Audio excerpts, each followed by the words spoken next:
তো hello friends, আমি Sandeep and আপনারা দেখছেন লার্নিং দুনিয়া 2.0 ইউটিউব চ্যানেল। তো ফ্রেন্ডস, আজকে অলরেডি জুলাই মাসের 1 তারিখ কিন্তু হয়ে গেল। প্রাথমিক শিক্ষক নিয়োগ প্রক্রিয়াতে 2022-এর চাকরি প্রার্থীদের জন্য ভ্যাকান্সি রিলেটেড আরও একটা দুর্দান্ত সুখবর অলরেডি সপ্তাহের প্রথম দিকেই সরাসরি পর্ষদ সভাপতির পক্ষ থেকে কিন্তু প্রকাশ্যে চলে আসলো। আজকের ভিডিওটির মাধ্যমে আমরা বিস্তারিত ইনফরমেশনটাকে জেনে নেওয়ার চেষ্টা করব। তো সেক্ষেত্রে অবশ্যই যদি আপনি 2022-এর টেট পাস কোনো ক্যান্ডিডেট হয়ে থাকেন এবং আপনি যদি নিয়োগের জন্য নোটিফিকেশন প্রকাশের আশায় ওয়েট করে থাকেন, তাহলে অবশ্যই আজকের এই ভিডিওটিকে একটু মনোযোগ সহকারে কিন্তু লাস্ট পর্যন্ত দেখার চেষ্টা করুন। আজকের ভিডিওটা কিন্তু অত্যন্ত গুরুত্বপূর্ণ এবং হেল্পফুল হতে চলেছে প্রতিটি 2022-এর টেট পাস চাকরি প্রার্থীদের জন্য। দেখুন ফ্রেন্ড, সবার ফার্স্টে জানিয়ে রাখি, আমরা সেই জুনের শেষ মুহূর্ত থেকে সকলেই কিন্তু কম বেশি শুনে এসেছি যে 2023-এ প্রথম দিকেই প্রাথমিক শিক্ষক নিয়োগ প্রক্রিয়াতে হিউজ পরিবর্তন আসতে চলেছে। একাধিক ডিপার্টমেন্ট অনুযায়ী কিন্তু আপডেট আসতে চলেছে, এরকমটাই সরাসরি জানানো হয়েছিল প্রাথমিক শিক্ষা পর্ষদের সভাপতির পক্ষ থেকে। অবশ্যই তিনি কিন্তু ইতিপূর্বে জানিয়ে দিয়েছেন যে এই জুলাইয়ের প্রথম দিকেই আপনাদের জন্য 2023-এর নতুন টেটের রেজাল্টও কিন্তু প্রকাশ করা হবে।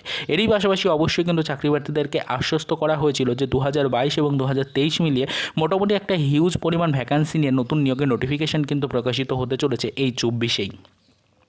তো এই বিষয়গুলো তো আমরা ইতিপূর্বে শুনেছি। তো নতুন কী বিষয় সেটা দেখুন, ইতিমধ্যে ভিডিওর টাইটেল থাম্বনেলে সব জায়গাতেই কিন্তু উল্লেখ করা রয়েছে।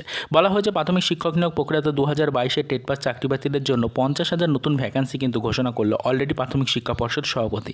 তো ইতিমধ্যে এই বিষয়টা কোথা থেকে উঠে আসছে, 50,000-এর যে আপডেটটা উঠে এসছে এটা সরাসরিভাবে কিন্তু একটা অফিসিয়াল মাধ্যম থেকেই উঠে এসছে।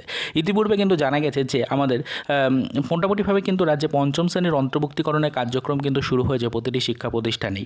আমরা কিন্তু জানি যে সেই মোটামুটি 2020 সাল থেকেই রাজ্যের প্রতিটি শিক্ষা প্রতিষ্ঠানকে পঞ্চম শ্রেণীর অন্তর্ভুক্তিকরণ করানোর দাবি নিয়ে বহুবার কিন্তু আন্দোলন হয়েছে, বহুবার চাকরিপ্রার্থীরা দাবি জানিয়েছেন, বহুবার কিন্তু চাকরিপ্রার্থীরা ডেপুটেশন জমা করেছেন ইত্যাদি, কিন্তু বহু পদক্ষেপ নিয়েছেন চাকরিপ্রার্থীরা। তবে সেরকম শুধুমাত্র আমাদের রাজ্যতেই কিন্তু প্রতিটি শিক্ষা প্রতিষ্ঠানে এখনও পঞ্চম শ্রেণীর অন্তর্ভুক্তিকরণ কিন্তু করানো সম্ভব হয়নি, যেটা অলরেডি কিন্তু ভারতের অন্যান্য রাজ্যগুলোতে কমপ্লিট হয়েছে। তো আপাতত এই পঞ্চম শ্রেণীর অন্তর্ভুক্তিকরণের কার্যক্রম কিন্তু শুরু করছে নতুন করে প্রাথমিক শিক্ষা পর্ষদ। পঞ্চম শ্রেণীর অন্তর্ভুক্তিকরণের জন্য অলরেডি কিন্তু প্রতিটি জেলা অনুযায়ী ডিপিএসসিগুলিকে সচেতন করে দেওয়া হয়েছে। ডিপিএসসিগুলিতে কিছু লিস্ট পাঠানো হয়েছে, সেই লিস্ট অনুযায়ী বা কিছু নির্দেশিকা পাঠানো হয়েছে, সেই নির্দেশিকা অনুযায়ী নতুন করে কিন্তু প্রতিটি শিক্ষা প্রতিষ্ঠান থেকে অলরেডি ডেটাবেস কালেক্টের কাজ কিন্তু চলছে। নির্দিষ্ট শিক্ষক এবং ছাত্রের যে রেশিও রয়েছে সেই রেশিও কিন্তু অলরেডি জানানোর জন্য তাদেরকে রিকোয়েস্ট করা হয়েছে। অলরেডি প্রতিটি ডিপিএসসির অনুযায়ী প্রতিটি শিক্ষা প্রতিষ্ঠান থেকে কিন্তু এই তথ্য কালেক্টের কাজ শুরু হয়েছে বলেই খবর আসছে। তো এই মর্মে জানা যাচ্ছে যদি পঞ্চম শ্রেণীর অন্তর্ভুক্তিকরণ কমপ্লিট করানো চাই এই 2024-এই, তাহলে কিন্তু অবশ্যই 2022-এর টেট পাস চাকরি প্রার্থী এবং তারই পাশাপাশি 2023-এর যে রেজাল্ট আসতে চলেছে এই মাসের মধ্যে, সেই টেট পাস চাকরি প্রার্থীদের জন্য হিউজ পরিমাণে ভ্যাকান্সি আসতে চলেছে 2024-এই।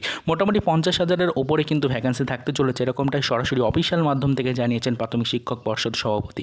অবশ্যই এটাই আপনাদেরকে জানাতে চাইছি যে প্রাথমিক শিক্ষক নিয়োগ প্রক্রিয়ার সাথে যুক্ত আবারও তো প্রতিটি চাকরি প্রার্থী জেনে রাখুন যে মোটামুটি 2022-এর প্রত্যেকটা টেট পাস চাকরি প্রার্থী এবং 2023-এর যে আপকামিং রেজাল্ট প্রকাশিত হওয়ার পর যে সকল চাকরি প্রার্থীরা টেট পাস করবেন মূলত তাদের জন্য একটা হিউজ ভ্যাকান্সি কিন্তু আসতে চলেছে এই 24-এই।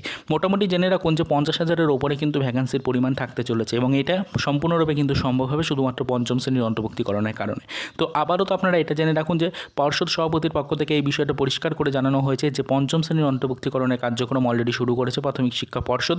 সম্ভবত জুলাইয়ের মধ্যে কার্যক্রমে আরও কিছুটা গতি আসবে এবং সম্ভবত জুলাই অতিক্রান্ত হওয়ার পর আগামী কয়েক মাসের মধ্যেই কিন্তু নতুন ভ্যাকান্সিরও কিন্তু প্রস্তুতি নেওয়া হবে এবং নতুন ভ্যাকান্সি খুব শীঘ্রই কিন্তু আনতে চাইছে প্রাথমিক শিক্ষা পর্ষদ, যেখানে ভ্যাকান্সি পরিমাণ কিন্তু 50,000-এর ওপরেই কিন্তু থাকতে চলেছে বলে তার মতামত। তো আশা করি বিষয়টা আপনারা বুঝতেই পারলেন। অলরেডি প্রাথমিক শিক্ষা পর্ষদের পক্ষ থেকে বিষয় নিয়ে কিছু আপডেট দেওয়া হয়েছে এবং শিক্ষা পর্ষদের সভাপতি কিন্তু সেই বিষয় সম্পর্কে কিছু সরাসরি অফিসিয়াল মাধ্যম থেকে আপডেট দিয়েছেন, যেখান থেকে 50,000 প্লাস ভ্যাকান্সি নিয়ে কিন্তু একটা সচেতন বার্তা কিন্তু উঠে আসছে এবং বিরাট বড় একটা সুখবর চাকরি প্রার্থীদের জন্য কিন্তু উঠে আসছে।